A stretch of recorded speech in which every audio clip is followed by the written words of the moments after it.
my channel, and as you know, we are learning one word substitution list, and we are going to discuss next 30 word one word substitution list. So without wasting a time, चलो शुरू करते हैं बच्चों।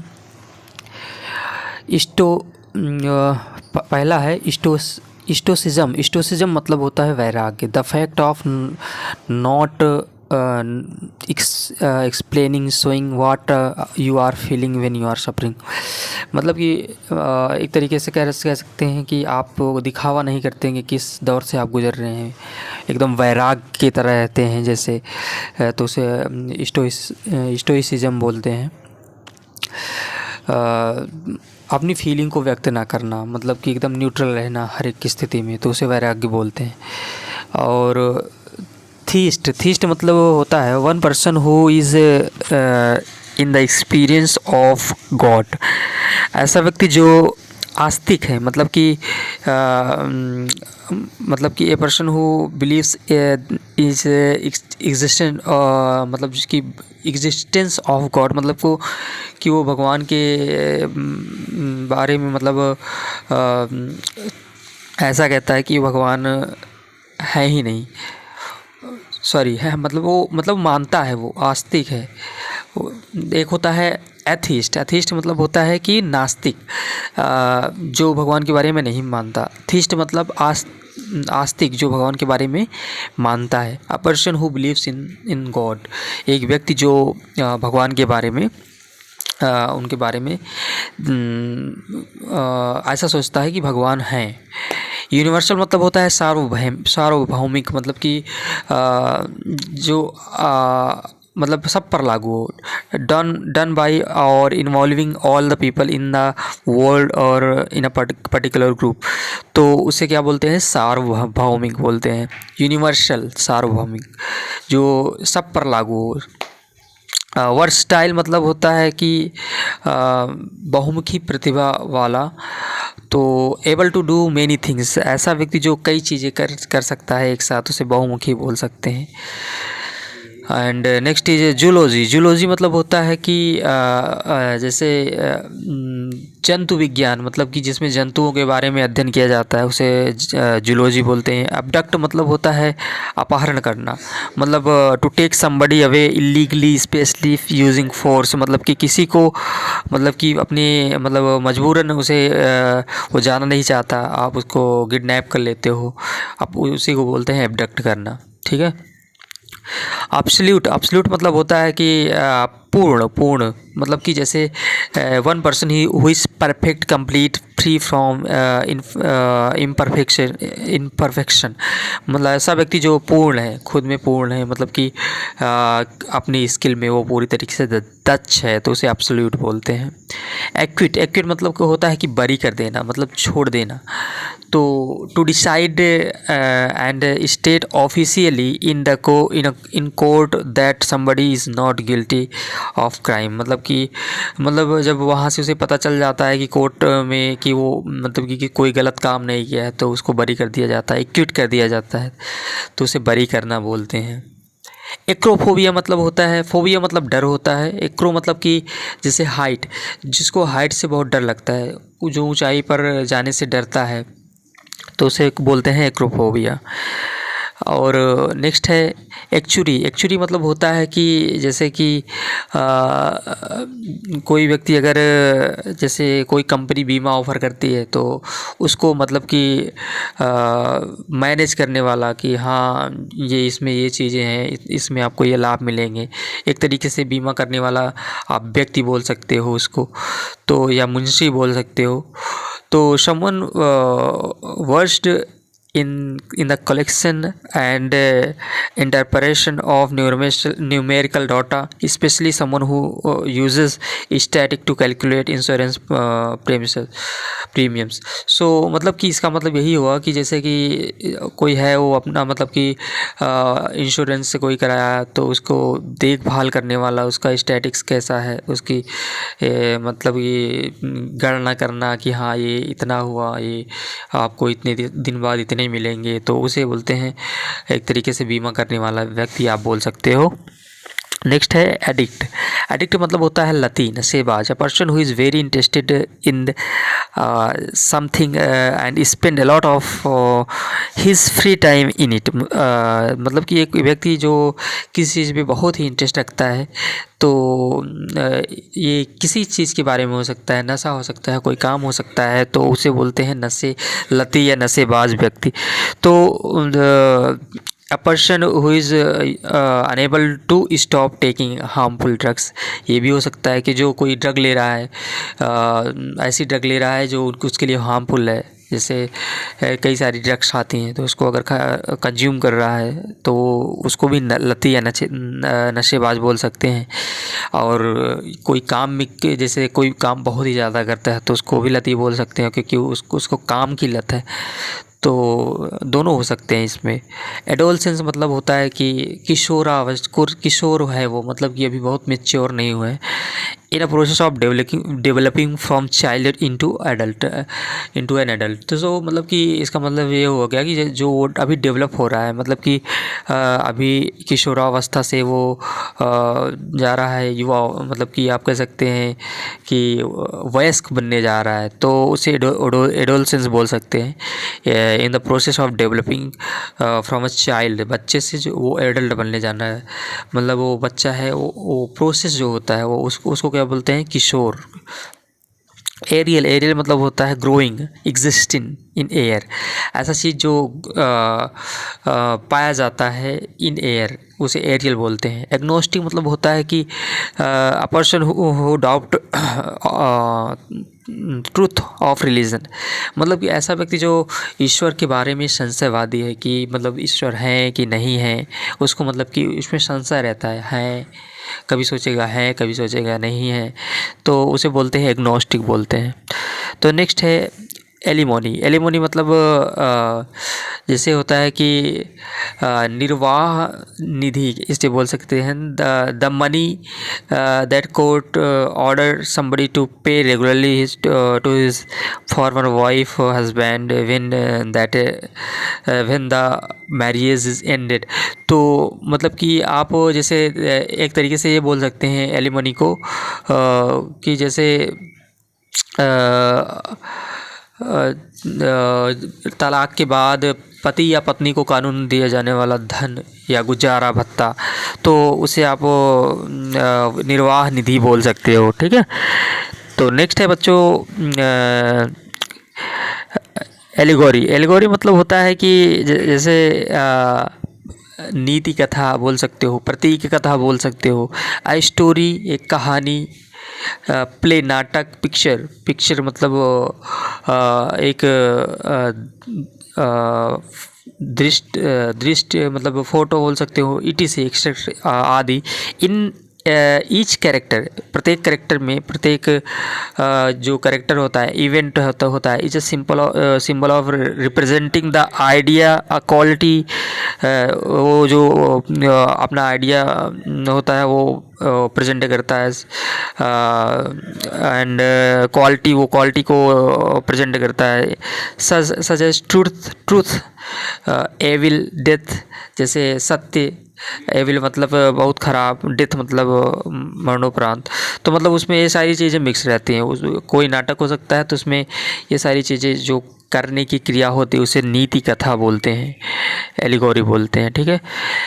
Ambiguous मतलब होता है अस्पष्ट, मतलब कि that can be understood in more than one way, not clearly defined और स्टेटेड।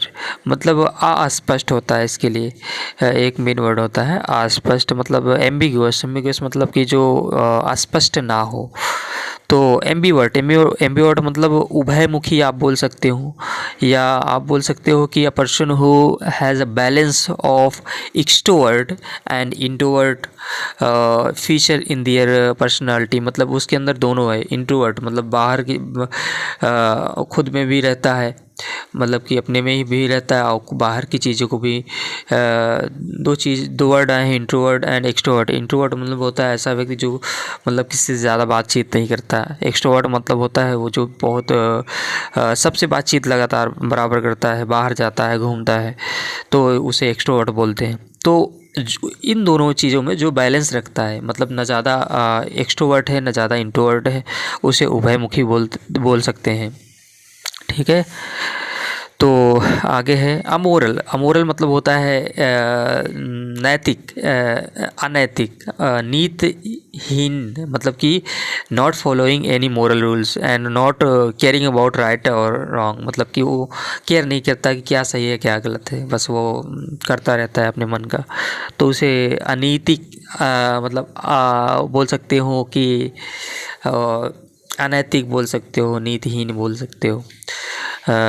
और नेक्स्ट है एनिक्डोट। एनिक्डोट मतलब होता है कि अ शॉर्ट इंटरेस्टिंग और अम्यूजिंग स्टोरी, एक बहुत ही लघु कथा, मतलब बहुत ही छोटी कहानी और बहुत ही इंटरेस्टिंग और अम्यूजिंग, बहुत ही रुचिकर story about a real person और एन इवेंट, किसी घटना या किसी व्यक्ति के बारे में एक लघु कथा जो बहुत ही इंटरेस्टिंग हो, तो उसे लघु कथा बोलते हैं। या आप बोल सकते हो कि किस्सा, चुटकुला, लतीफ़ा, किसी व्यक्ति या विषय के बारे में रोचक लघु कथा जो बहुत ही इंटरेस्टिंग हो। ठीक है। और नेक्स्ट है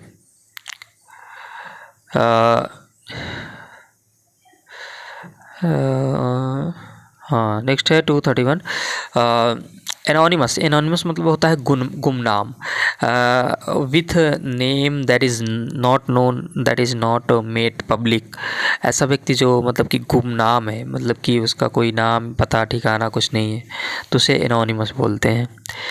एंटीडोट। एंटीडोट मतलब होता है जैसे कोई रोग फैला तो उसका दवा के लिए जो इस्तेमाल की जाने वाली औषधियाँ होती हैं उसे आप एंटीडोट बोल सकते हो। जैसे बुखार आता है तो उसके लिए एंटीडोट है, जैसे कोरोना वायरस आया था तो उसके लिए भी एंटीडोट बनाया गया था वैक्सीन के रूप में। तो विष हर औषधि, मतलब जो आपके अंदर कमी है उसको हटा देने वाला एंटीडोट, मतलब ऐसी औषधि जो उसको दूर कर दे, उस मतलब अंदर जो आपकी जहर है या तो उसको दूर कर दे, तो उसे एंटीडोट बोलते हैं। नेक्स्ट है एंटीसेप्टिक। मतलब कि एंटीसेप्टिक जैसे क्रीम्स सारी आती हैं, एक तो रोगाणुरोधक, मतलब ऐसा जो रोगों से दूर रखती है, मतलब रोग को आने से आपके पास आने से रोकती है, तो उसे बोलते हैं एंटीडोट बोलते हैं, सॉरी एंटीसेप्टिक बोलते हैं। रोगाणुरोधक मतलब जो रोग को अपने पास नहीं आने देती उसको लगाने के बाद। तो नेक्स्ट है बच्चों अपैथेटिक। मतलब अपैथेटिक मतलब होता है उदासीन, शोइंग और फीलिंग नो इंटरेस्ट, एंथुसियाज्म और कंसर्न, मतलब किसी के बारे में ना वो रुचि करता है, ना बहुत ही ज़्यादा एक्साइटमेंट दिखाता है और ना बहुत ही ज़्यादा कंसर्न दिखाता है। उदासीन व्यक्ति होता है, उसको फ़र्क नहीं पड़ता क्या हो रहा है, चाहे वो बहुत ही अच्छा हो रहा है तो एक्साइटमेंट नहीं होता, बहुत बुरा हो रहा है तो बहुत ही एकदम ऐसा नहीं हो जाता कि हाँ एकदम उसका दिल मतलब कि हम रोने लगे या कुछ भी करने लगे, तो मतलब वो उदासीन रहता है कि मतलब किसी भी स्थिति हो, चाहे वो रुचिकर हो, इंटरेस्टिंग हो, इंथुसियाज्म हो, बहुत ही उत्साह वाली चीज़ हो या कोई चिंता वाली बात हो, हमेशा उदासीन रहता है किसी चीज़ में। मतलब वो अपने आप को मतलब कि उदासीन रखता है, मतलब कि अपने आप को इतना मैच्योर बना लेता है कि वो हर एक स्थिति में एक जैसा रहता है, सेम रहता है, तो उसे बोलते हैं अपैथेटिक बोलते हैं। और नेक्स्ट है बच्चों अप्रेंटिस। अप्रेंटिस मतलब होता है person who works for an expert to learn a trade, मतलब कि पर्सन हु वर्क जो काम करता है फॉर एन एक्सपर्ट, मतलब एक एक्सपर्ट के तौर पर टू लर्न अ ट्रेड, मतलब कि किसी ट्रेड बिजनेस को कैसे किया जा सकता है, इसे शिक्षार्थी बोल सकते हैं। अप्रेंटिस मतलब शिक्षार्थी बोल सकते हैं। आर्बिट्रेटर। आर्बिट्रेटर मतलब होता है कि ऐसा चीज़ जैसे कि आप किसी के झगड़े या किसी के विवाद के बारे में मध्यस्थता कराएं तो मध्यस्थ बोल सकते हैं।